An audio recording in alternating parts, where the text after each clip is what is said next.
Jose, good evening. Hello, How are you Neil. doing? I'm fine, and you? Good as well, good as well. How's the weather? Because last week when we talked, it was cold, but it's still cold? See, yeah, very cold. This morning, 7 below. Still below. I maybe next night again. And Because again, it's so it's only getting amazing, it's getting amazing colder. weather for the vines and for the people who is doing the planning. Yes, well, they have to dress warm with nice winter clothes, otherwise they get really cold when they do the pruning. Yeah, Yeah, yeah, absolutely yeah. true. So thank you for joining us today. You're the finale of the show because we're the number 6 in the series about the Grandes Pagos. So the honor is for you to close the season. And well, we did a tour through Spain, and now we're in the north. So we're really back where we yeah, on the top of Spain. But today we're going to talk about the winery and about you. So maybe we start with introduction from yourself. So tell the people a little bit about yeah, your background and who you are.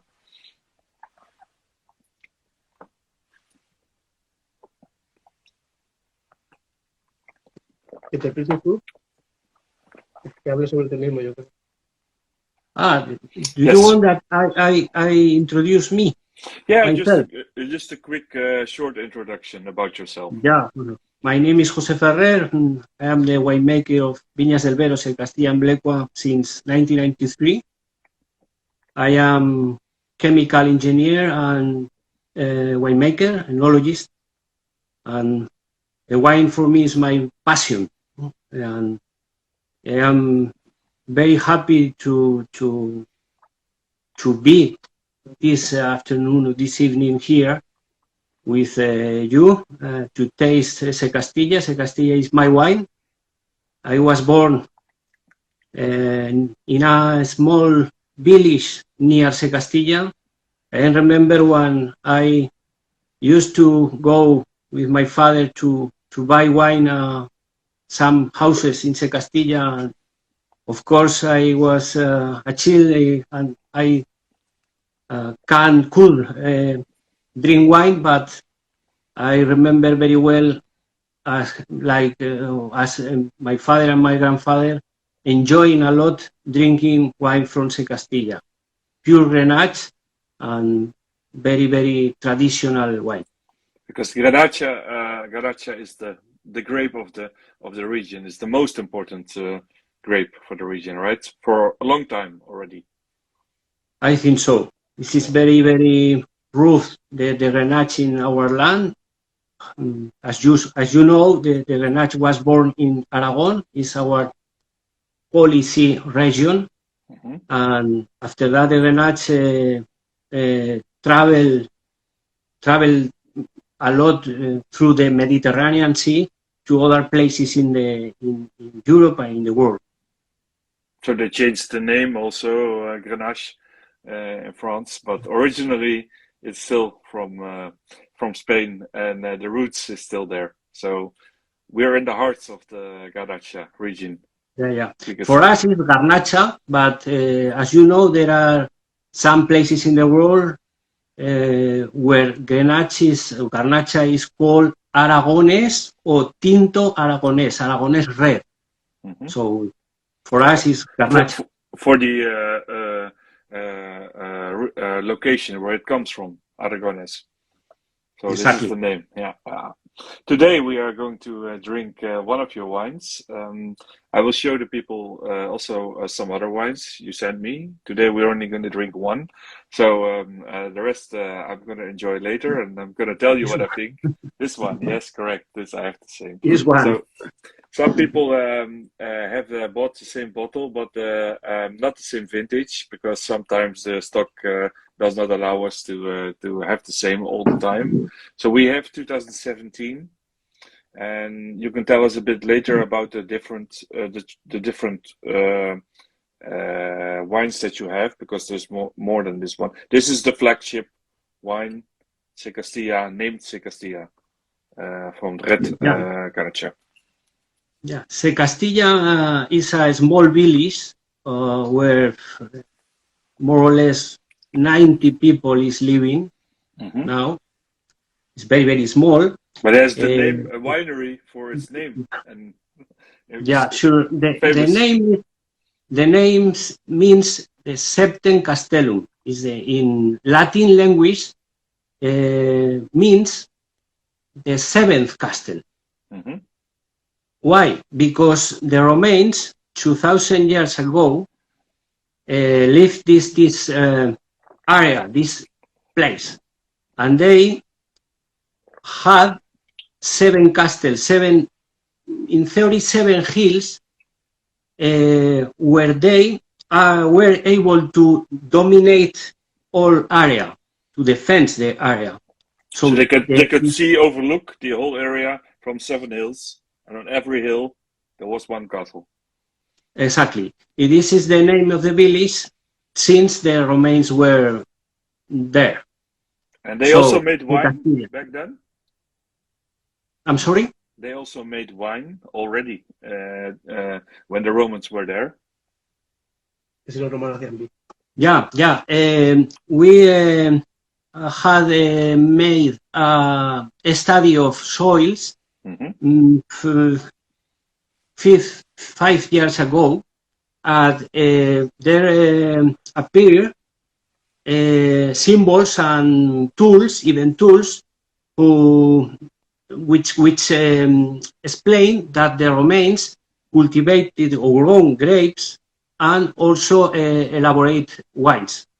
We don't know if there were Grenache or other varieties, but they made wine. For sure, they make wine because they have the tools. They left the tools and everything you found in the ground. So we're going to talk a little bit about the region, what's typical for the region, so the climate and the soil, etc. But maybe we start with a short introduction for the winery itself, because you are part of a big group, Vinas del Vero, if I pronounce correctly, right? So maybe you can explain a little bit the situation of Secastilla in the group, the winery group that you have. Yeah. We are the owner of Secastilla, Viñas del Vero and Blecua is the González Vías group from Jerez de la Frontera in the south of Spain. We are in the north of Spain, and more or less there are 1,000 kilometers from Secastilla to Jerez. But before the period of González Vías, we discovered Secastilla in 1999. The situation was that all vineyards are abandoned because the young people didn't want to cultivate vines because the land is very, very poor and the quality is very high, but they didn't get enough money, and they used to go to work to companies and other things, industries, more or less. And we decided to develop this project in Secastilla to get these abandoned vineyards and to plant new vineyards to create a brand, to create a wine of Pago, to show this terroir in a bottle. So you went to the original sites, the original vineyards, and you replanted some. Some was the original vines still, but the origin for the vineyard is original. So it's been there for decades already. Yeah, the oldest vineyard. It was abandoned, but then you came back and you made it alive again, basically. Exactly, and to maintain this oldest all vines vineyards.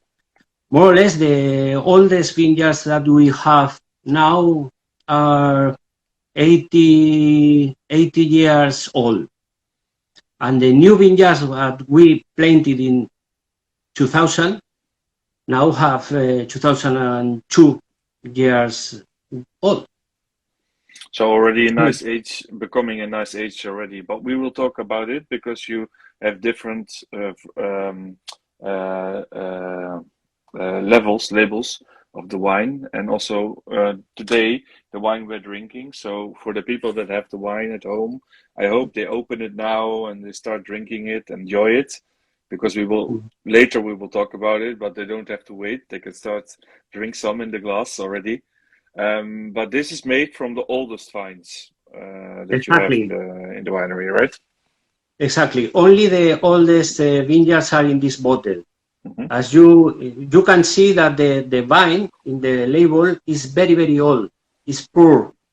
There are few grapes. It's open, but with few leaves and few grapes. Yeah.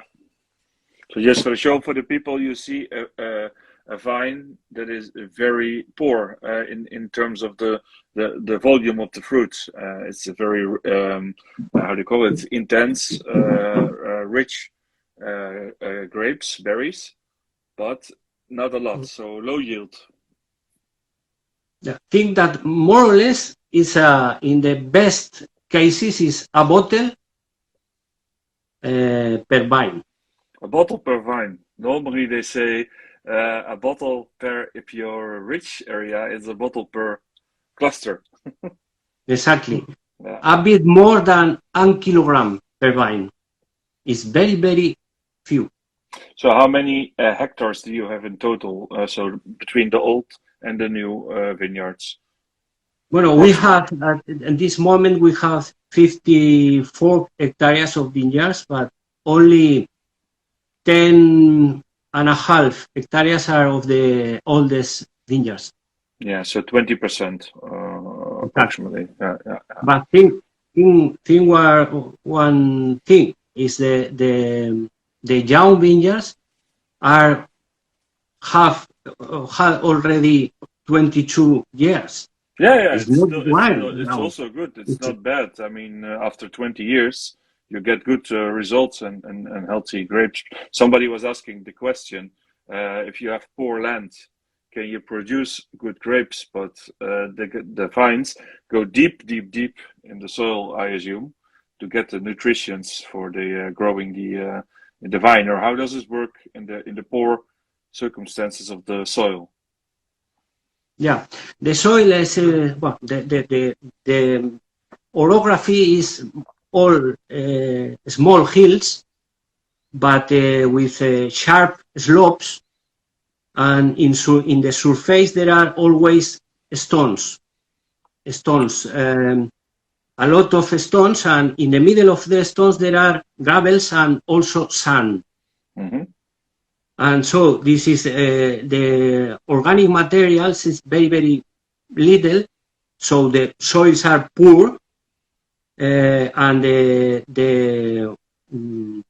horizon is very, very deep. So more or less the roofs are more or less 7 or 8 meters. This so how deep they go in the ground to get the nutrients to grow. Trying to get the humidity of the soil, because the is of course is a land without irrigation system, no irrigation, and is only the humidity of the night is in during the ripening period. So there is nothing you do for in the vineyards to water or to irrigate, like you said. Nothing, just pure what is the nature gives you, and the cooling in the night is what helps the grape to recover from the heat. Exactly, but we have a big difference of temperature between the day and the night. Yeah, 25 degrees of difference during the ripening period. And that's very important for you and for Grenache as well. It's very, very important to the Grenache. Also, we have a slow wind every day. In winter, in spring, in summer, in autumn, every day, more or less at 1 p.m., the slow wind arrive. So it is a guarantee to maintain the healthy in the vines. It's the cooling effect of the wind. Okay. So you have, and maybe I show it now is a good moment. You have, we already showed the Secastilla, but you also have, and I take first the red one. You also have the Secastilla La Miranda. Yeah, this one. And this is the red one as well, but this is the younger vine. So young is not young; it's more than 20 years, but younger than the other exactly. one. So what is the difference in the taste if you would explain for the people they drink both garnachas?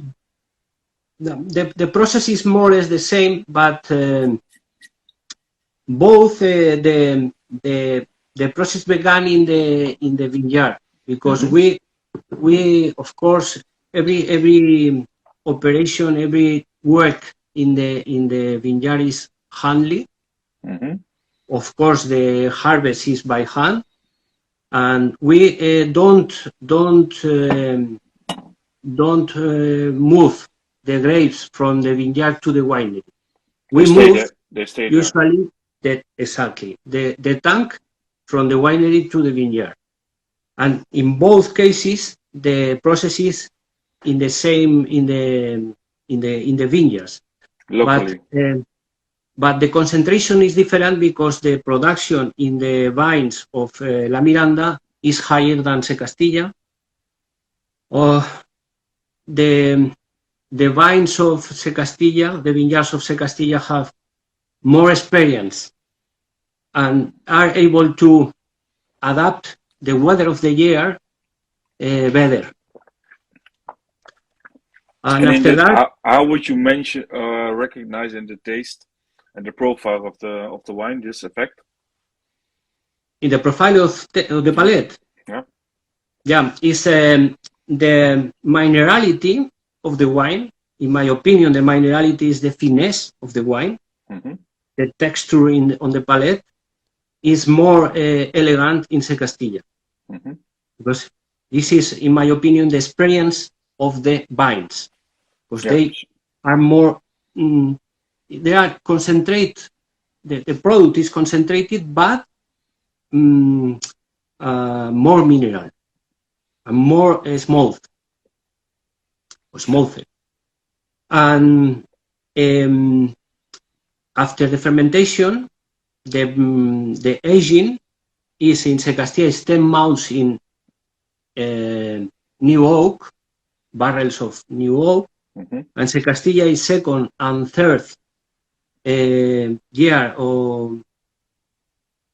The barrels are 2 or 3 years old, but only 8 months. Secastilla 10 months, in La Miranda 8 months. So Miranda is a shorter time, but also older oak. In both cases is the same kind of oak. It's always oak from the Burgundy forest. But the profile of toads is different in both cases. So you choose, when you order the barrels, you particularly choose a different toasting of the oak to create what better fits with the younger vines in this case. Exactly. Okay. And you have also for the people, and Garnacha red is quite well known. A lot of people know, but you also have the white one. So it's also La Miranda, but it's white. So now, can you tell us about this one? Well, it's difficult for me to explain this. in the oldest vineyards of Secastilla, we found some vines of white, because before, the owners of this kind of vineyards usually used to plant white vines in the middle of the reds to have, or to be able to have fruits to eat when they didn't have enough fruits in summer. For example, peach or apricots. So they just did it for eating it, not for making the wine. But they put this in the middle of the vineyard because in the near the vineyards there are always a road, and the neighbors. The neighbors. It was a way to keep this kind of grapes of the view of the neighbors, to protect them. Yeah. So it was you could see when you see these grapes, it's the border for your land and the land of the neighbor, more or less. Exactly. After that, we decided to pick vegetal material of these white vines, to send it to a grower of plants, and to develop, to multiply this kind of material, and after that to plant these vines on the bottom of the valley. And so you went to a nursery for vines, and they replicated the original vines. Yeah. Well, and this is La Miranda White. And now, what can people expect? Because we're not going to taste it today. I'm going to taste it later. For somebody who never had the white Garnacha, what kind of wine can you expect for this? Well, the white Grenache is not the best explosive wine, because not like other varieties which are more intensity in aromas, even on the palate. It's more, it's quieter, but it's more or less the profile of aromas is near the white fruits, even the sweet spices. Okay. For example, anise. So not boring. There is life in the profile of the taste. And in the toast, on the palate, this wine is very smooth. It's not is around, is spheric on the palate, and is long on the palate. So it's easy drinking, but it has a good long aftertaste. It's a wine, in my opinion, is a wine very, very gastronomic. It's too much with food. Yeah. Because it is made like a red, because it's aging 4 months in the same kind of barrels than the red. Yeah, so it would be too much probably if you. The secret or the strategy is to maintain the aromas and to get or to try to get the palate more complex. And for that reason, you use the barrels and you use the oak aging to give it the extra complexity, but also the body, but also maybe refine a little bit, make it more rounded the edges of the profile for the taste. Exactly, to help the palate in terms of volume, even the sucrosity. Yeah. But not without touch of toast on the nose. So you don't want you don't want the oak flavor in the nose. You don't want the scent of vanilla, etc. You don't want that. You want it to be realistic. Sí, winemakers usually say this centro de boca, the center of the wine, the center on the palate. Yeah, this is the most important part. Well, yeah, we will taste it.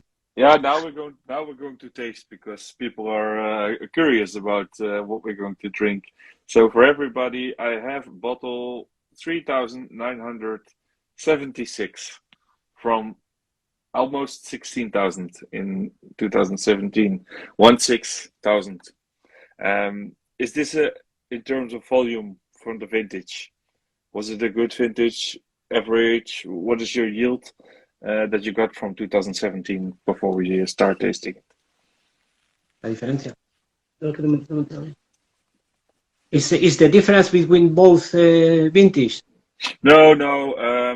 First of all, we talk about the 2017 characteristic, and then some people will have I think they have the 16, but if the people are watching, they can type in the chat which vintage they ordered. So I think they have 16 because 18 is just released, right? It's the new release. So I think they might have the old ones No. here. 18 is in the winery. It's still with you, okay. So probably they have then 16, but we are drinking 17. So first we focus on the vintage for 2017. Then I already have some in the glass. So let's have a look. 2016. Somebody saying they bought 2016. So we are going to talk first about 17 and about the wine in general. And then later, Jose, you could tell us a bit about the vintage 2016 as well after we did this one. Yeah?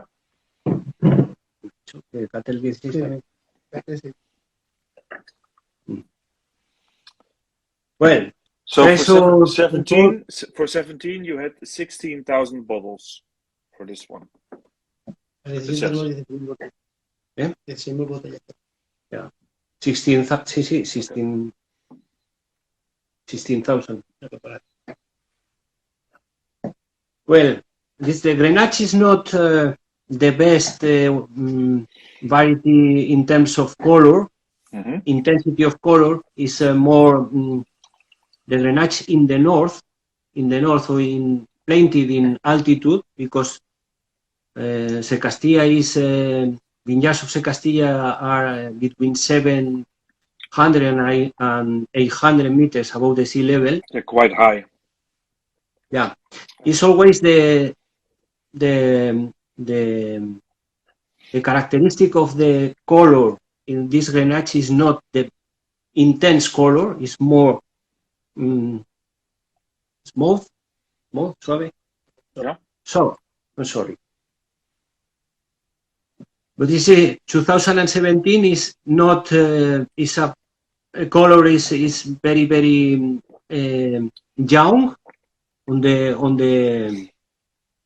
glass.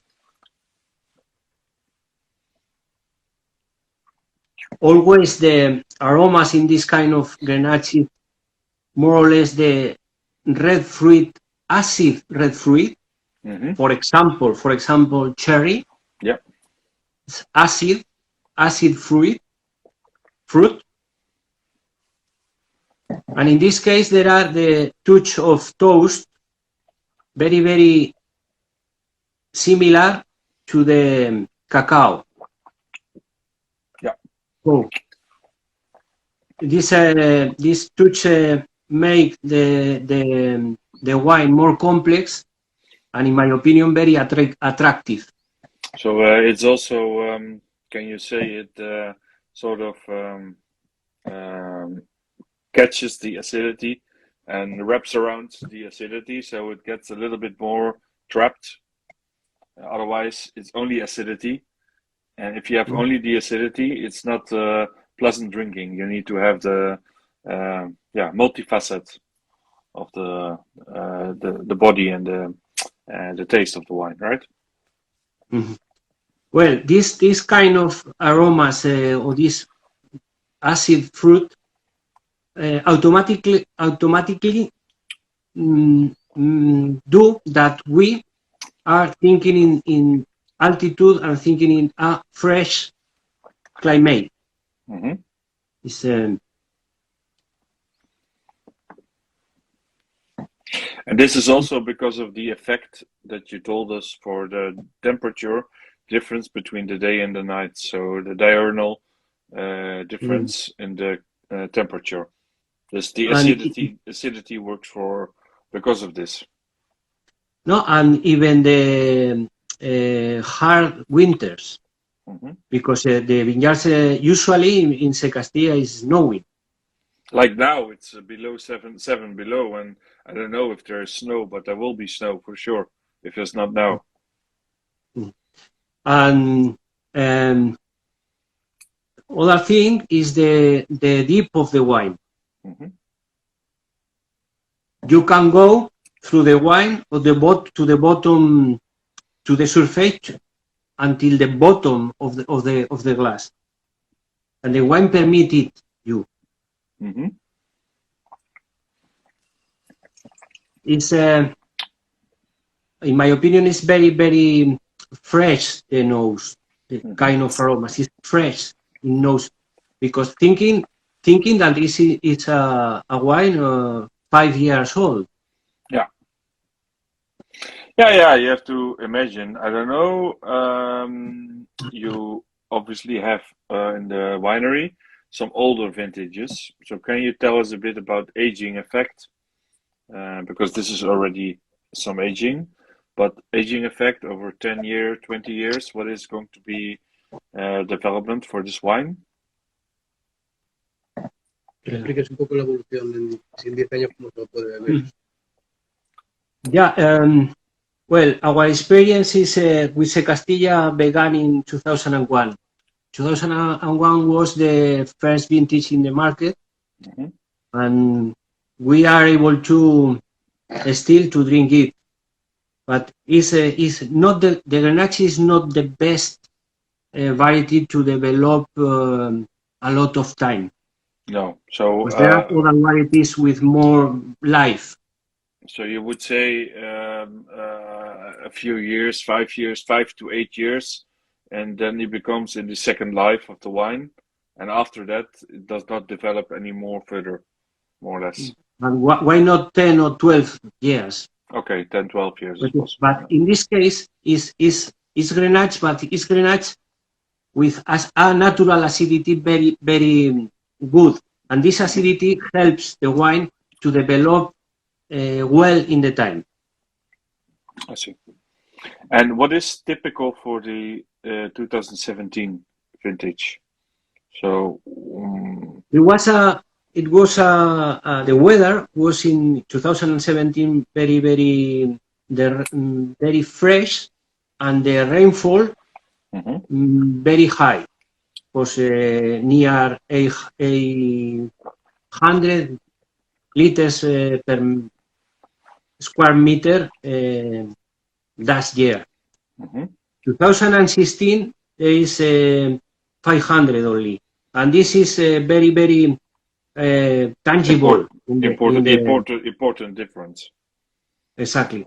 But in my opinion, there are two kinds of wines in the world. The wines for the global market, and which the winemakers needs to make these wines more or less the same. It doesn't matter the weather of the year. Disrespectful, but let's say McDonald's. You want to have Big Mac, every country, it needs to taste the same. Otherwise, people don't recognize. It's a volume markets.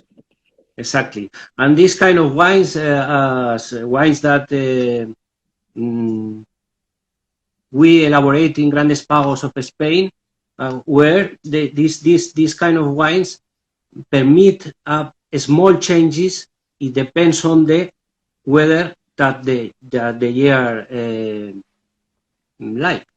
So it's more or less the opposite. Every year you have an effect. Every year, every vintage has an effect on the wine, and you allow it because you want it to translate the vintage, the terroir, obviously, as well, but also the characteristic of the typical characteristic of this vintage.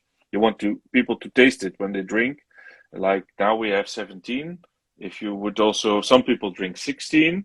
If they would drink both next to each other, so one glass 16, one 17, very notable difference between that because of the rainfall, for instance, you mentioned.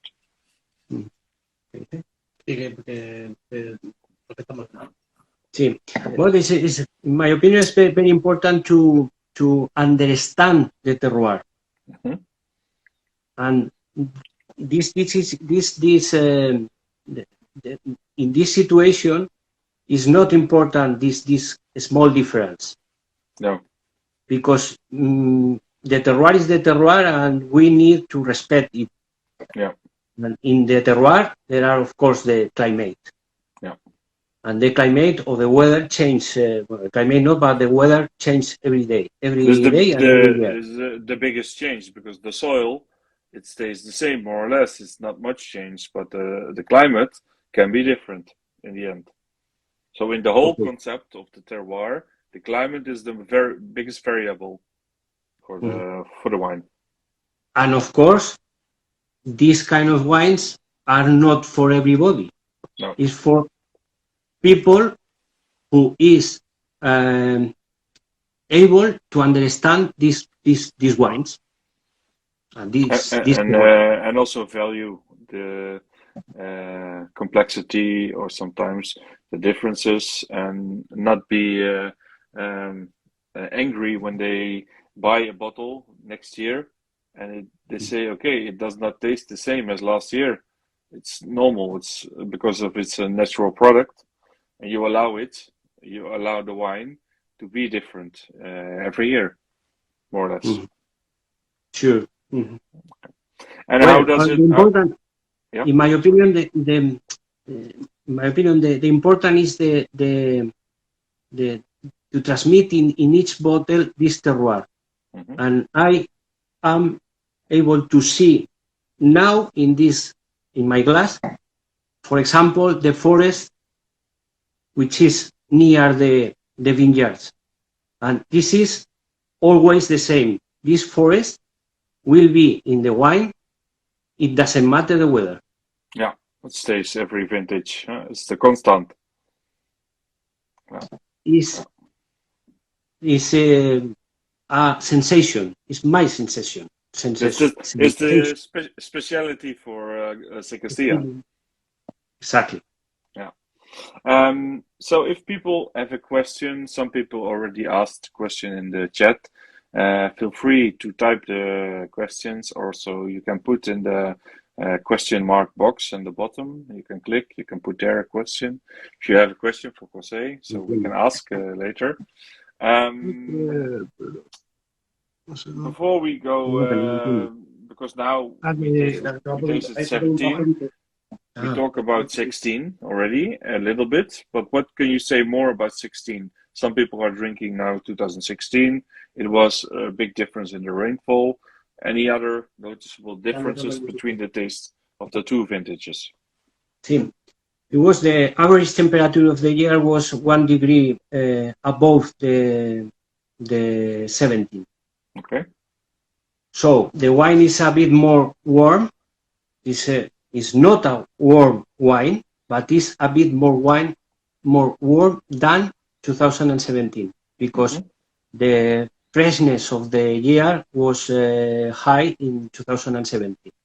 But in both cases, it's a fresh wine. Yeah. Because think that Secastilla is a wine of interior is in the mainland. It's not a wine with influence of any sea. No, there is no body of water, so there's no lake, no sea, and no river even. It's just a hill in the end. Mm-hmm. And there are other difference, and is the reason is that in 2017 there was important rainfall during the ripening period. In 2016, any rain was in summer. So it's obviously very important, the difference between the volume of the rain, but more important, the moment when the rain falls. It's very important to maintain the humidity in the grapes, and to do ripening slower, and ends the ripening later. But maybe that's not always good. But in the end, is a Garnacha a grape that is better when it gets time to ripen, or is it a typical variety that does not need the time and can also be very early ripening? What's the characteristic for the ripening of the grape? Garnacha in Secastilla is very, very rough, and they, I think they have the vines have their own forecast of the weather. I think so, because when the summer is hard in terms of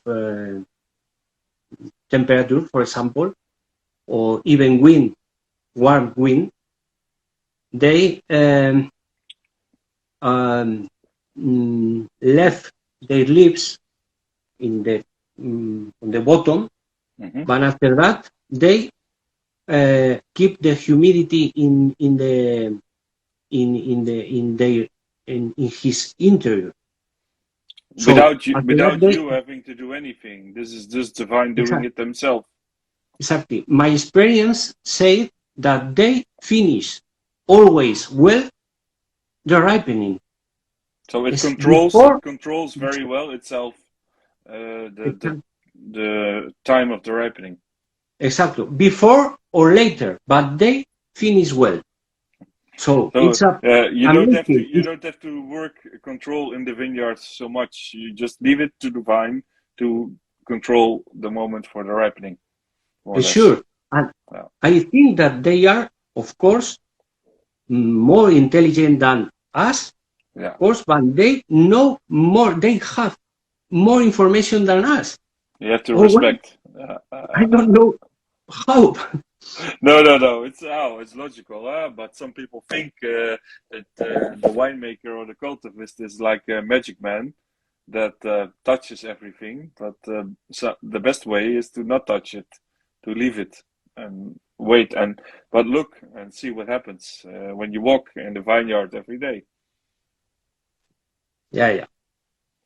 So we have a question from last episode. So Adolfo Honos, he had a question for you, and we talked about it. He was asking, González Bayas has a number of different wineries, so a collection of wineries, some very boutique, small, like Secastilla, very special wineries. His question is there an idea of having a new boutique project or small winery in either Spain or in Latin America, like Secastilla? Why not? Well, González Bayas owns other small wineries in Spain. For example, Verunia Rueda in Rueda town, or where they work very well the Verdejo, and also a small winery called Pazo de Lusco in Salvaterra do Miño, in Rías Baixas appellation in Galicia. Amazing Albariño. And both wineries have their own vineyards, and answering Adolfo is small wineries and a concept more or less similar to Secastilla or Finca Moncloa. And in the South Hemisphere, they owns other winery, small winery in Chile. In Chile, called Neyen, placed in Apalta Valley. Inside of the Colchagua Valley, there are Apalta.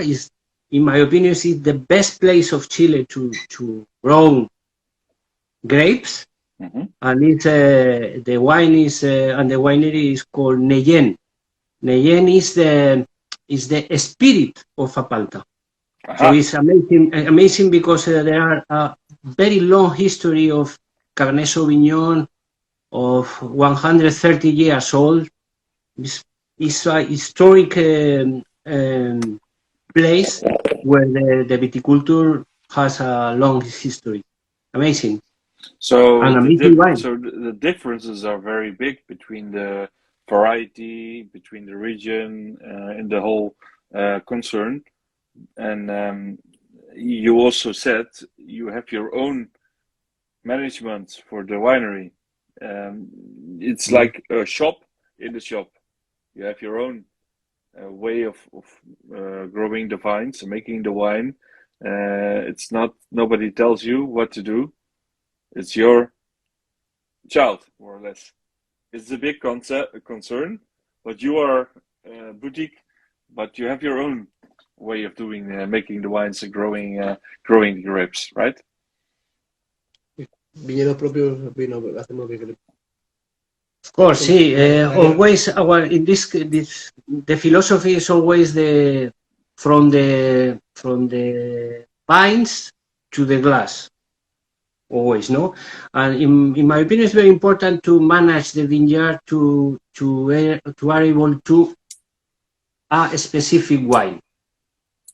The management of the vineyard is different in function of the end or the goal. Of course, is in a concept where the terroir is different. Because, in my opinion, the best is to be able to understand this terroir and to show to the world, to the consumers, the best expression of this terroir filled in a bottle.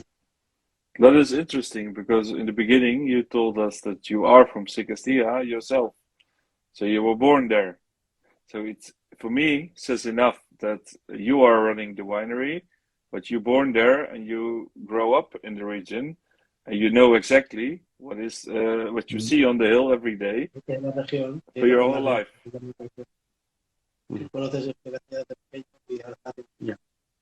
Yeah, it's true. It's true. I don't know who say that the success is to came back to the origin. Why not? This is amazing to put in value these grapes and this brand, this wine, and working in at home is is amazing. It's amazing. It's nice because we are in the, like I said, today is the last episode. We made a tour through Spain. We were in different regions through the whole country. But one of the things I knew, but I learned more even, is that there is so much new old vines from Spain coming back to life. And people are just starting to discover now what has been lost for a long time. So people think about Spain and they think about Tempranillo, Verdejo, maybe Albarino or something like that, but not more. But now in 6 episodes we talk about very special grapes like Tony Sarrion with Bobal, Merceguera. Today we have Ganacha. And there's so much difference that it's a shame that people don't know that in Spain there is a rich history for different grapes and grape varieties. But the goal is the same. Yeah. And the philosophy is the same. Different places, different terroirs, unique terroirs, different varieties, different wines, but the same goal. That would be my last question for today, and then maybe some people have other questions, but then we can answer them.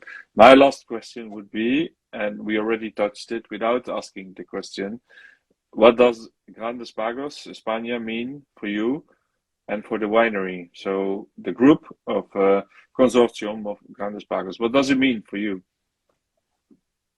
Was very good. I am Secastilla, and I are privileged or to be in Grandes Pagos de España, because the philosophy of the Grandes Pagos de España is the philosophy of Secastilla.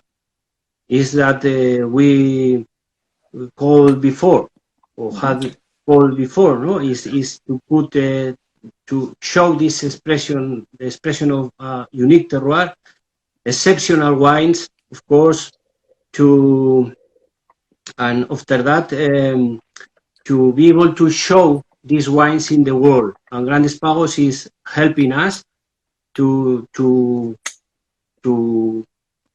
show our wines in a lot, in all continents, in a lot of markets. Actually, is the reason why I asked the question at the end of the interview, because otherwise, when I ask at the beginning, everybody says, "Okay, I asked the question, you give the answer." But now, without asking the question, you talk to us about the terroir, about translating what is in the terroir into the wine that is most important for you and for the winery. But without saying it, it's the same what stands for Grandes Pagos España. So we don't have to ask the question. We know already. You live the same philosophy as Grandes Pagos España, with the winery and yourself as a winemaker. Sure. Sure.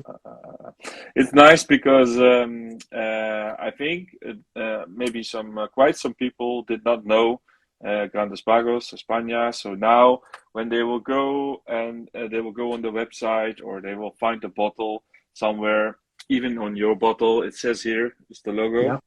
So when you're in Spain or you're in Holland or everywhere and you see a bottle with the logo for Grandes Pagos España, you know this is a wine true to the terroir where it comes from. So it's a very natural, realistic wine, and this is, I think, what we wanted to show to the people, that and it's a group of wineries that all have the same thinking. You don't have to be in this group. You choose to be in this group, but you have all the same mentality when it comes to what you want to show in the wine and in the glass.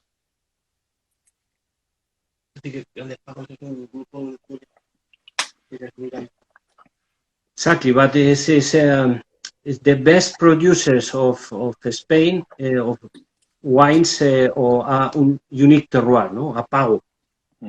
But it's not to choose, but we are very, very rigorous. Rigorous, yeah. In terms of quality of the wines, because we usually do tastings of all wines that every winery is making, and the level of quality is very, very high, because the objective is to show these wines, but that the wines will be exceptional.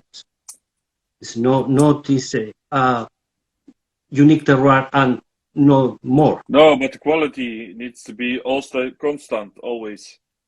Exactly, and the level of quality is more or less the same in all wines of the Association of Grandes Pagos de España. Yeah, we talked, I think, already with 2 guests or 3 guests where we had the same topic. They told us every year you submit your own wine. Every year, your colleagues for Grandes Pagos España taste your wine blind. They don't know who gives which wine it is. They taste it blind. All you taste together the wine's blind every year, not just one time to become a member. Every year. Yeah. We usually taste together, but coronavirus is stop a bit this trend. But in 2 months we will be together again. You come all to Madrid and then, or where do you go? Or no, in Ribera del Duero. In March. Yeah.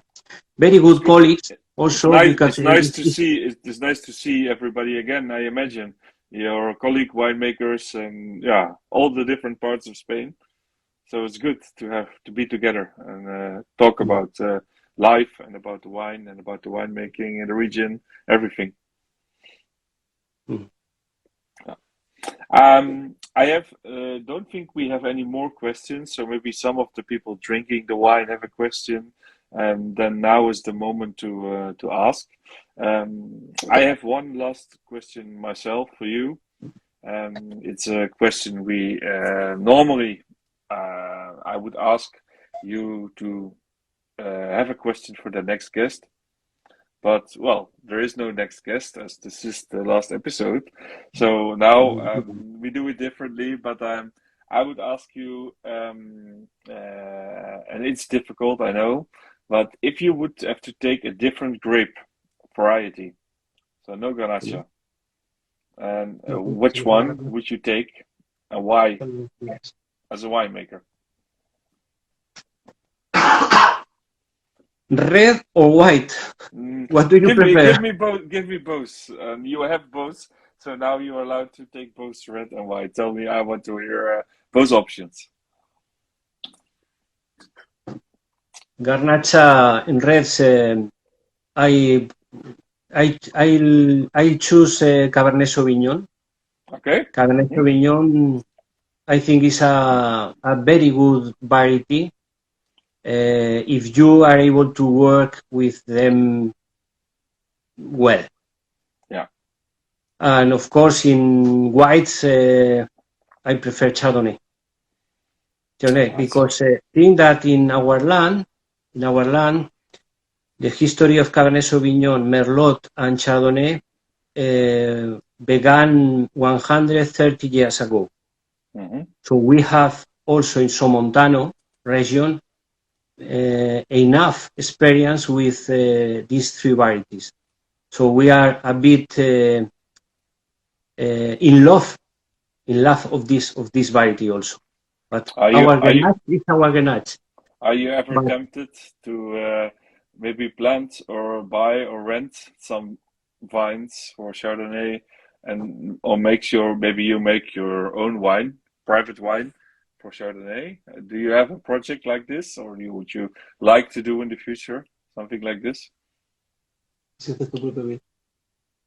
Yeah, of course. Yeah. Every year at home. In the garden. With local varieties. Yeah. For example, Moristel and Parraleta. These local varieties made usually a wine that the wine smells wine, no more. It's more rusticity or very Iberic varieties.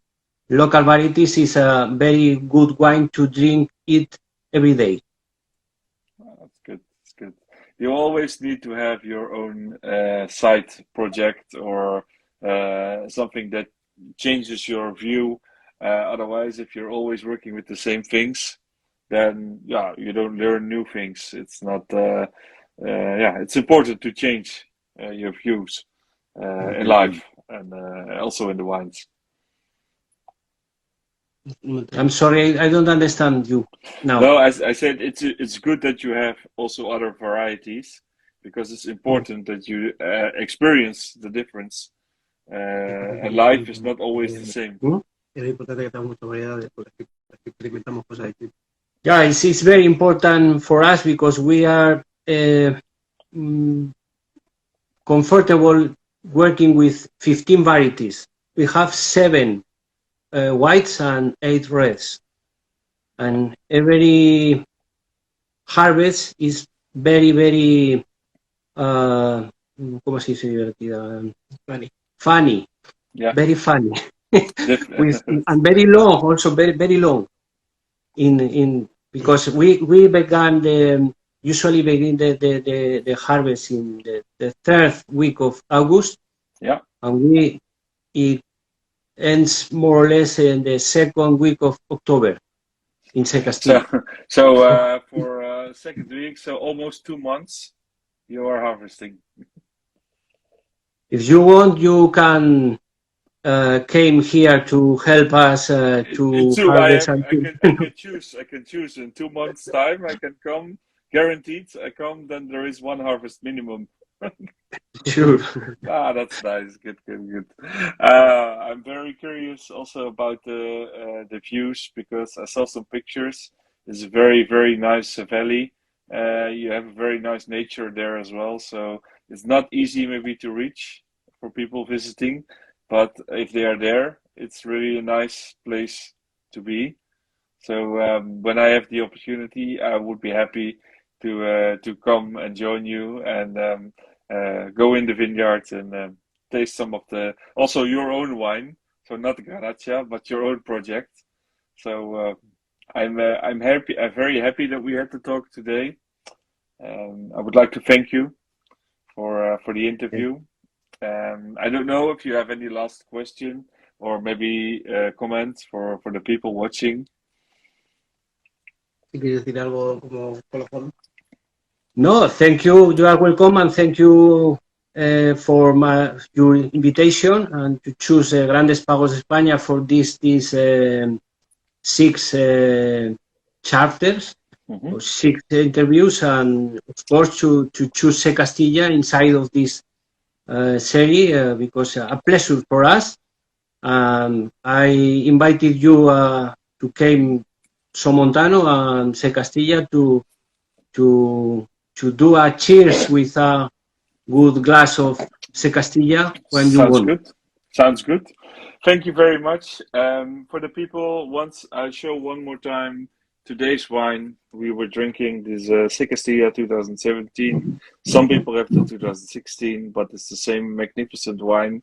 I'm going to tell everybody about what the opinion is. So I'm going to write the review after, and I will post it online so you can see it, what I think about it. And later, in time, obviously, I will drink the nice Garnacha Blanca.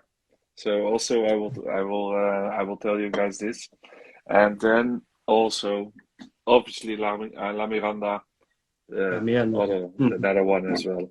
So we're gonna taste all three. We're gonna review all three. Thank you for the wines. Thank you for the interview and the time. And I wish you good luck in the winter. And with the pruning, I don't know if you want to go outside yourself or you stay inside and other people do the pruning in the winter. Well, thank you. Thank you very much, Jose. Bye. And have a good evening. And thank you for being here and talking with us about the Grape Winery. And you. See you soon. Okay. Thank you. So thank you everybody for watching. This was the last episode for our series with Grandes Pagos España. So all the recordings are online, and you can watch them back and review them on the Instagram profile. And for those people that bought the wine and tasted it together with us, I hope you enjoyed it. And let us know as well. And obviously, we're going to post a review, so you can comment on there as well. And thank you everybody for watching. Next week we are back, but with our regular season. So we are not going into Spain anymore. So if you're still listening, Jose, next week we are going to talk about Dutch wine. So maybe interesting for you because, Holland, we have also wine. It's not Garnacha, but very nice sparkling wine. And you're going to talk about that. And this is for next Friday. But this is the last episode with Grandes Pagos. So thank you everybody for watching. And I hope you learned a lot about Spain. And you learned a lot about Grandes Pagos. And now we know that if you find the bottle anywhere and it says with the logo of Grandes Pagos, you know it's a good wine. It's a good expression of the terroir and honest winemaking. So always a good buy when you see a bottle like this. And go to the website for Grandes Pagos. You can see all the wineries. You can see all the regions. And educate yourself and try some of the different expressions and the rich history of Spain, which is not only Verdejo or Tempranillo, but a lot more very nice and special wines. So thank you, Jose, and Bye, thank you everybody for watching. Bye. Bye.